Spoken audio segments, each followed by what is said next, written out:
Okay, how you feeling today? What's the vibe like? I'm feeling crazy. What's the energy? Obadiah, why are we here today? We're reviewing a movie. We're reviewing a movie. Do you know what movie we're reviewing?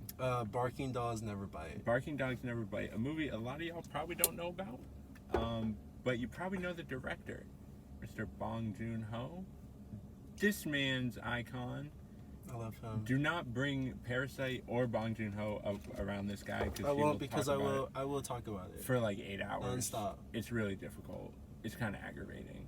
But this is his directorial debut. Released in the year 2000. Yeah. He when he was like 30, so like, you know, at a prime age, Ballpark. you know, just getting there. Just getting his toes in the director world, because I feel like directors be old. Like that's like the oldest person on set a lot of times. So yeah, from like 5 p.m.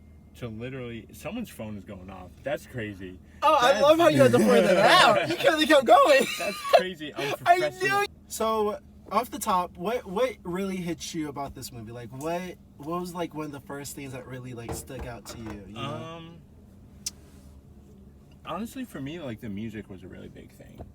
I thought it was really cool how because I believe in the opening scene there's a weird like musical cue, you know, kind of at the beginning where he's about to throw the dog off the roof. I really liked the music in it. It kind of lets you know what was about to happen. You know, like, oh, it's this song is playing, something like this is about to happen.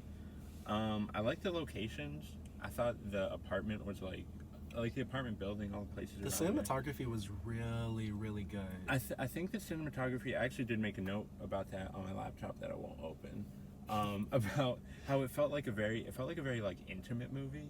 Like we were in these private spaces that we shouldn't necessarily be in, and I think the cinematography played a big role in that, because there weren't a lot of like moving camera angles. It was like the camera was just there, almost like it was like a security camera or just a person standing there watching. I feel like it added a real intimacy to the movie that I appreciated, and I kind of liked how shocking it was.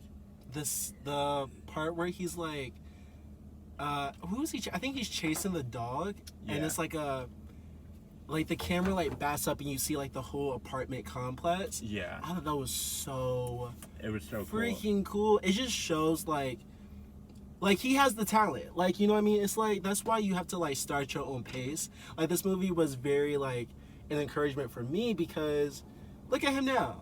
Yeah. It's in my opinion, he created one of the most classical, like, amazing, jaw-dropping movie of all time. Like, forget the Oscars. Yeah. He made Parasite. And it's like, it sucks because I would have never seen Parasite. Sorry, this is like, but I would have never seen it. I would have never known of Bong Joon-ho. I would have never seen this movie. But, you know. We're talking about Barking Dogs Never Bite. But anyways, on that you just so like basically like his cinematography, like you just shows shows a real his understanding skill, of the space. You know, like the space he has to work with, he knows what to do with it. Because shockingly, he does not like this movie. I was seeing like interviews where he is basically like, don't look at the movie, like. And you know, I can kind of understand why, because it feels very. It feels like a movie that a younger person would make. You know what I mean? Not in the sense that it's like stylistically immature, because I do think like another director, like if another director made this movie, it would probably be their best movie. Dang. It was very indie, you know, very like and it has a very like real like. Not confrontational, but you can tell that it was a movie that was intended to be shocking. Yeah. And young people tend to make shocking movies and music and art and stuff like that, and then look back on it years later and be like, this doesn't really. That's a flex. The fact that he's like, you know what? It's like, because that's growth. That's like real art. Because this movie is amazing. Go see it if you haven't. But let's talk about the dog. All right. The dog. Spoiler alert, by the way, like, I don't know why you're watching this if you haven't seen the movie, or like, although you're not prepared for the spoiler alerts, like, what are you doing? But anyways, before the dog, in the beginning of the movie, he, of course, as we explained, he is tired of these dogs barking in the apartment complex. But he goes to the extreme, you know? So there's a scene where he gets like the first dog, and he picks up the dog and takes it He takes it to the roof. to the roof, like yeah, and he like puts the dog over the building like he's about to drop it. Yeah. I And freaked out. I was like, what is? I feel like that's where I was like, okay, I know what we're getting ourselves into. and it's so interesting because this is something we talked about in our scrapped earlier video. But like the difference between seeing violence against animals on a screen and seeing violence against people on a screen is like huge. Like I wouldn't, I've seen a lot of movies. If I see a movie, actually, funny enough, I don't know if you've seen New Jack City, but there's a scene at the beginning where Wesley Snipes is like dangling this dude off a bridge. That had very similar situation, but it had nowhere near the same like, whoa, what are we really doing here? For some reason, what is it called? What's the name? I don't know what risk is coming in my mind. The stakes. The stakes. That for some reason the stakes are way higher because maybe it's both. So we talked about how I said that the reason that humans have more of a sincere heart, or like we freak out We're more about sensitive to it. more sensitive to like animals because they're innocent. Like it's like a baby. Like they're innocent. They don't know anything. They're just living, thriving. Compared to like a human, if you're like a human's life is at threat, we're like, okay, we can see why, because we don't know what the human did. We start, putting blame on the human, and the human, has the capacity to defend itself exactly in a way that an animal doesn't. So my thought is like, but also the other flip that I just thought of, it also shows the insanity of the character. Yeah. Because we can understand like it is insane to like hold a person over a building. Oh yeah. I'm vanishing. There we go. All right, we back. We can understand. It's insane to like hold a person over a building. Period. Yeah, and I like that the movie didn't really, attempt to explain or like justify his behavior. It was like, yeah, this dude's crazy. This is a dude. He kills dogs. He's psycho. Whatever. I like that it didn't try to explain it. Because certain things you try to explain and you end up looking ridiculous. And I'm glad that it didn't try to make it be like, oh, this guy lost his job because a dog barked at him wrong. You know what I mean? Like it was just like, yeah, this dude's crazy. Yeah, he kills dogs. It was. I feel like that added to the comedy aspect of it. Which, I feel like that's something we should get into, the genre of the movie. It is a dark comedy, drama. But how would you classify it, though? Because it doesn't really feel like a comedy to me. It wasn't funny for me, I think, because I think we have to take into consideration the language barrier. So, like... You think? For me, because, like, I think there's certain things that, like, I probably wouldn't have caught on. Like maybe there was something that was like funny, but like because I'm so focused, some stuff gets lost. Yeah, because things can be funny based off of pitch, based off the context, or and like little like what's the phrase, like little sayings and stuff normally don't translate. But I can definitely see it being a dark comedy because there was many like parts that was like very goofy. Yeah. But I'm over here like, dang, they're killing dogs, so I'm like in a whole nother atmosphere. The one scene that I did really love, the scene where he's chasing down the old lady's dog. Yeah. The yappy dog, and he's like, he can't quite get it. He's like sneaking around. That scene was like so funny to me.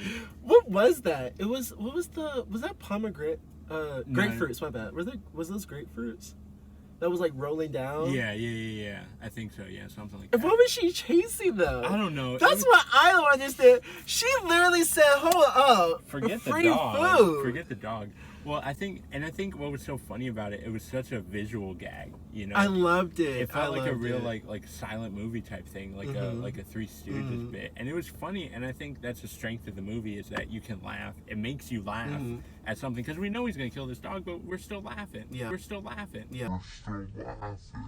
It was really funny, which also I feel like that's a quality it shares with Parasite. Yeah. Me personally having kind of like a weird, it's like everything at once. You can't really call it one thing. It's not really one thing all the way. You can definitely see that that's something he developed as he went on, I think like it really shows, I think, which is why I loved watching this, because it kind of shows Bong Joon-ho's style and basically how it's important to know who you are and what you like, what your style is, which is why I think why Bong Joon-ho is the man that he is and why he's so successful, because he knows his voice and all that he needs to do is just tune it, fine craft it, you know. What are you gonna say? I'm gonna disagree, actually. Okay. Well, I agree that it's important to not to know your voice, but to find your voice, because that was the biggest thing for me watching this movie with Parasite in the back of my mind. Because of course, Parasite has to be in the back of your mind when you watch any of the Stooge movies. I could tell that it was a movie where someone was finding their voice. He hadn't found it yet. He hadn't really found his style yet. Looking back on it, you know, retroactively, you can see the style. You know, you can see the class awareness, some of sort of like the visual language of the movie, if that makes sense. But it just wasn't there yet. I think this movie shows that like nobody has it at the outset. Like nobody's first movie is going to be like, wow. Well, I mean, exceptions of course, but very rarely is someone's first major work going to have the maturity, or it's not going to be as fully formed as their later work, because you know you got to make work to find your style. Right. You know what I mean? So not really disagreeing, but like I don't think he had his style yet when he made this. I don't think he had his voice. I'm not saying that he.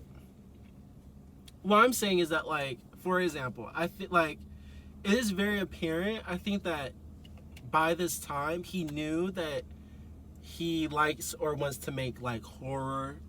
Like that's his thing. Like one thing I love about his movies is that he has a really like keen eye for like horror films and like or like dark tension. Yeah, like tensions and stuff like that. But not only that, but like he's not afraid to talk about or have like societal issues show up in the film. Like it's not just a guy chasing a dog and wants to kill the dog because like why not? No, he wants to analyze how this person is just trying to get by. He's trying to survive. The we talked about this before, like the class. You can see that in Parasite, like class. You can see that in Okja. If you see that movie, highly recommend.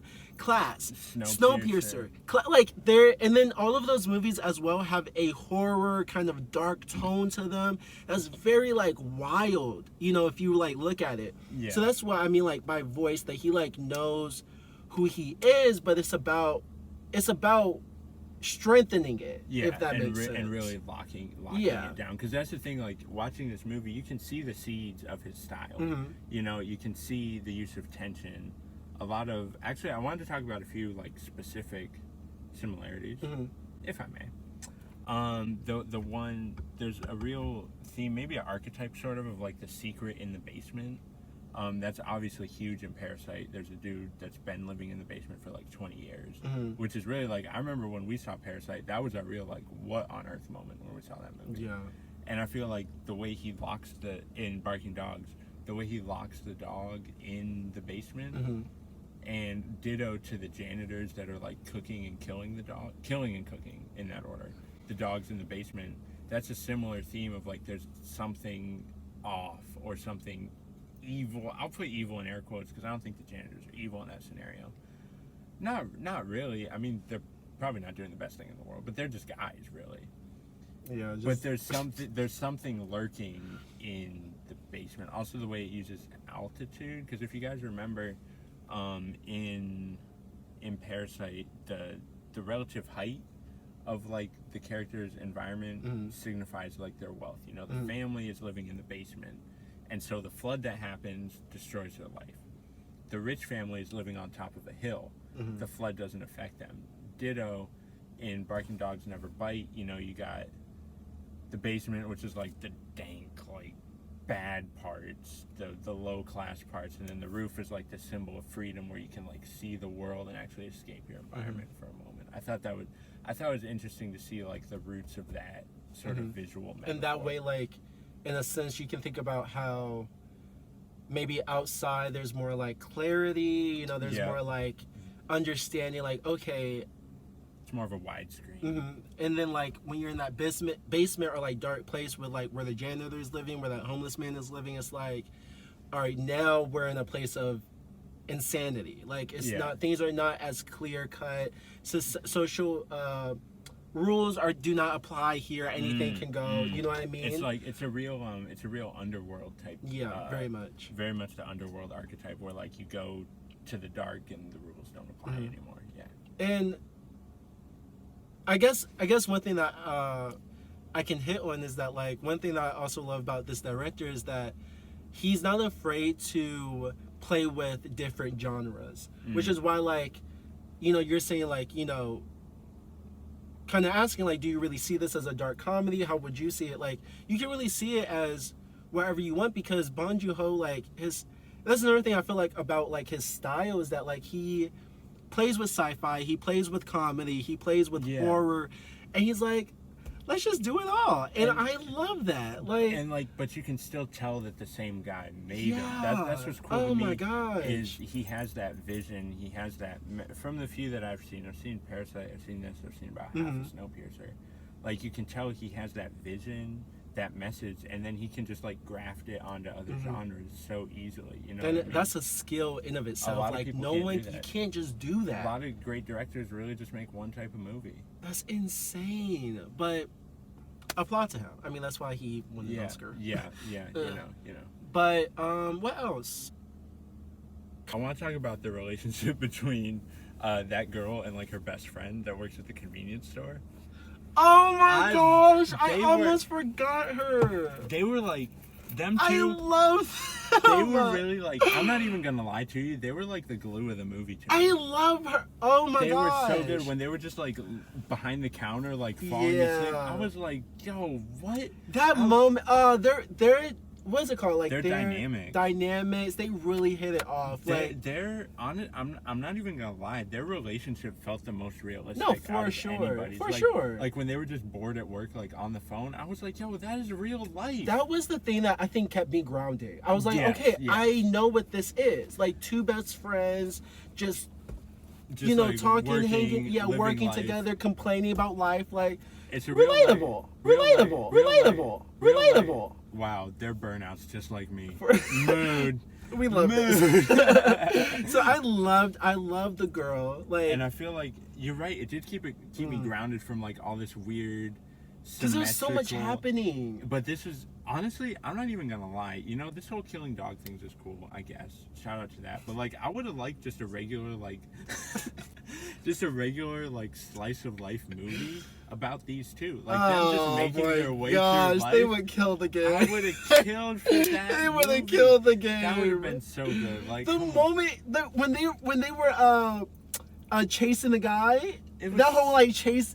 So when she's like running, like from kind of skipping to like when she finds like the dog, the main character's dog who got lost, and this homeless man like stole the dog and is like cooking it, and then she takes the dog, is like sprinting for her life, blah blah. And then the guy corners her, and then her best friend is there and puts the paws on him. I said yes. I was freaking out. It was so good. They have so good. They have such a perfect like buddy dynamic. You know what I mean? I felt like I was watching like Rush Hour or something. She said, like, "Go, boom!" I love them. Get you a friend like that. That's crazy. Because I can never do that for you. Am I that? No, I'm not fighting. Are you about to fight for me? I feel like I'm that friend for you. Yeah. You would fight. Yeah, like you're running for some dude. I'll like. You got it. You can be that person then, because I can't. You'll lose. That's a fat lie. I would lose. I'm running. I would get my head kicked in. But you know, I loved her. I think they killed the game. with that. Great. Such an amazing thing. But what else? What about the girl by herself? Were you interested by her character? Like, the fact that she was so head over heels over being the town. I thought that was really interesting to me. I think that's sort of like a manifestation of a lot of like the class aspirations that you see in a lot of Bong Joon-ho's movies. Like in Parasite, the family wants to be rich. The way to be rich is to buy the house, etc., etc., etc. Or you know what I'm talking about? Oh, because we have to make this a. Go ahead. See, the guy wants to be a professor so he can make more money and have a better life. what that all means, I mean, the wealth plays a role, but what that all really means is status. That's a stand-in for status. Everyone in his movies wants some type of status.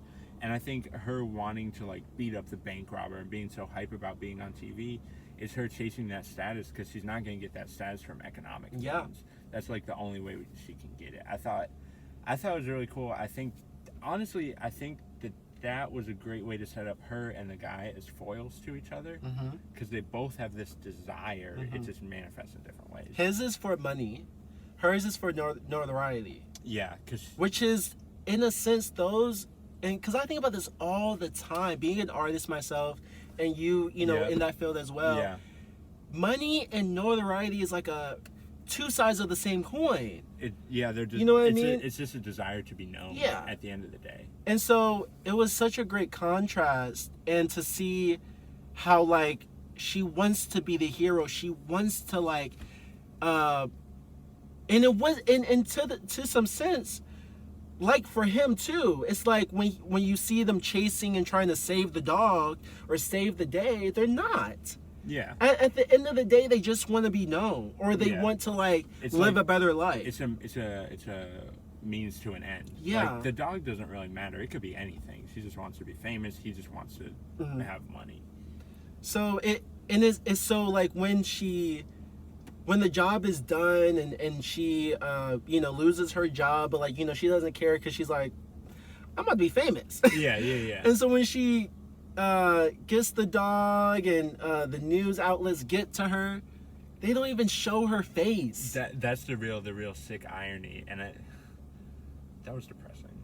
That was honestly they depressing. Never show her face. And I think,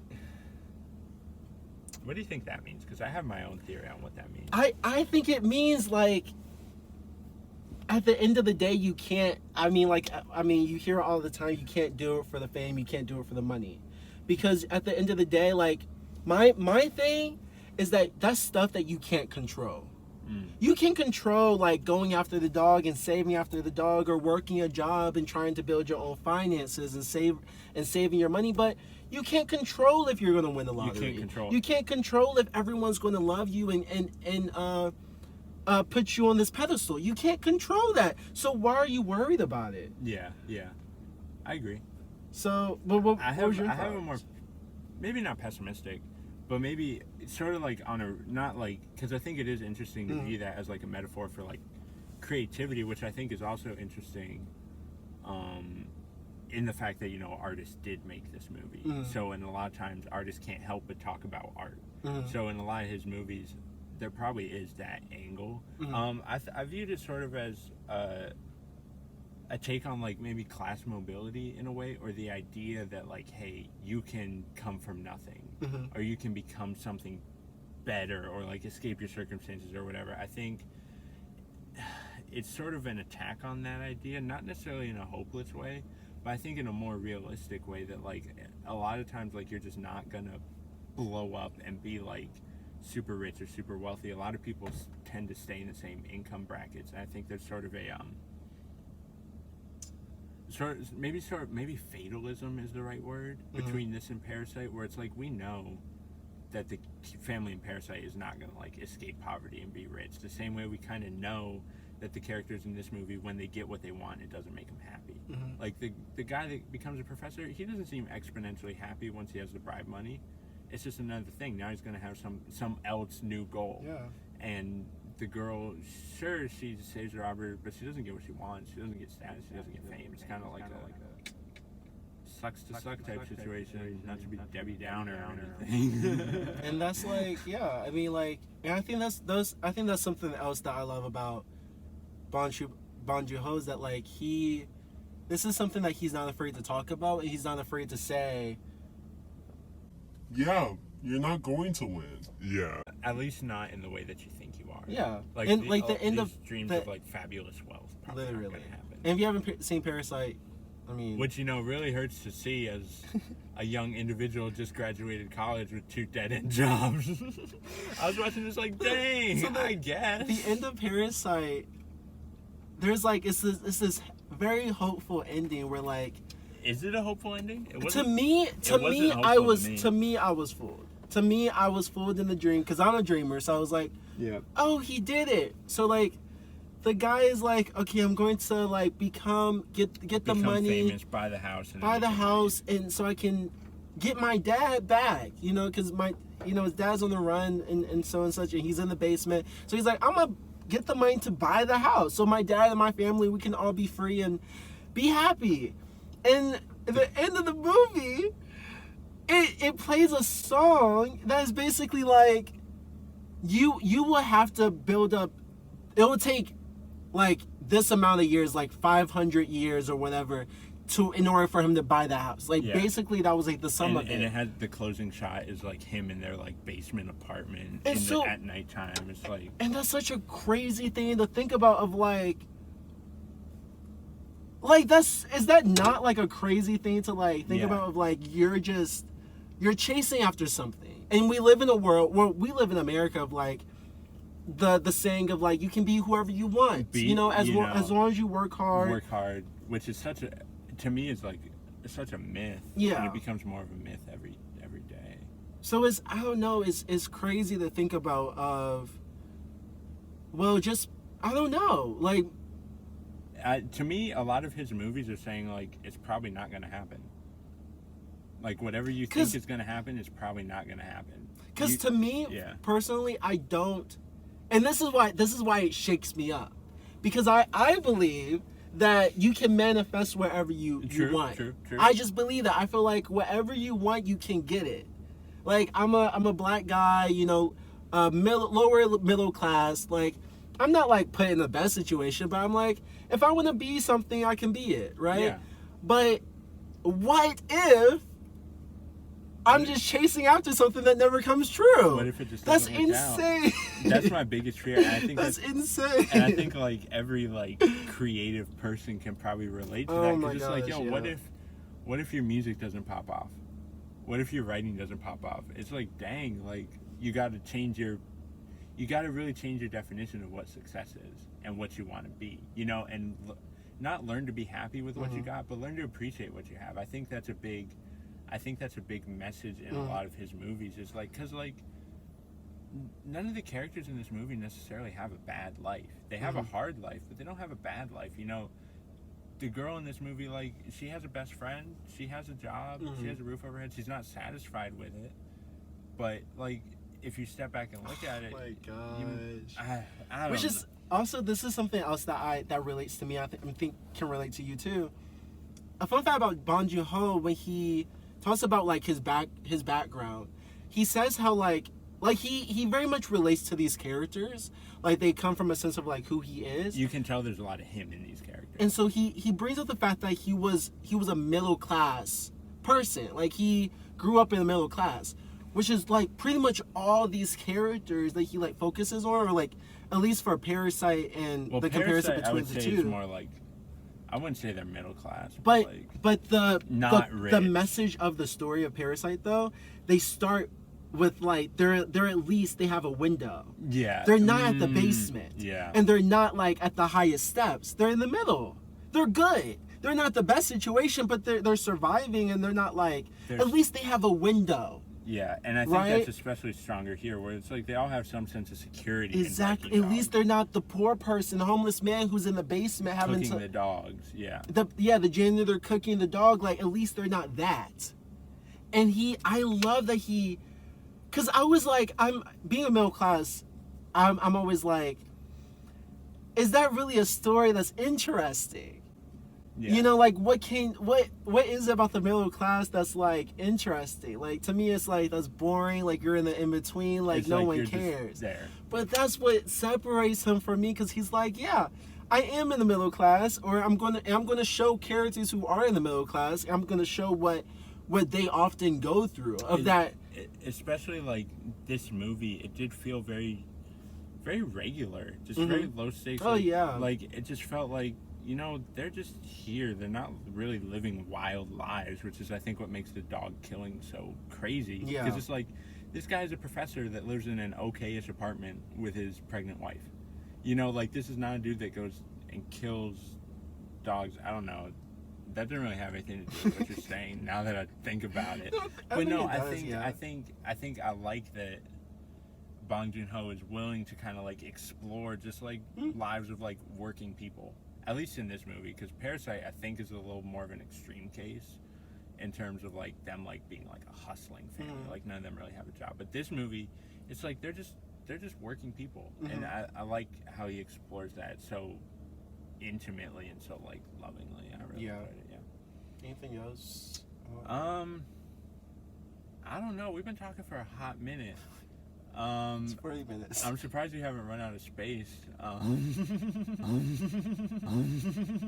But who's that? It's 6 o'clock.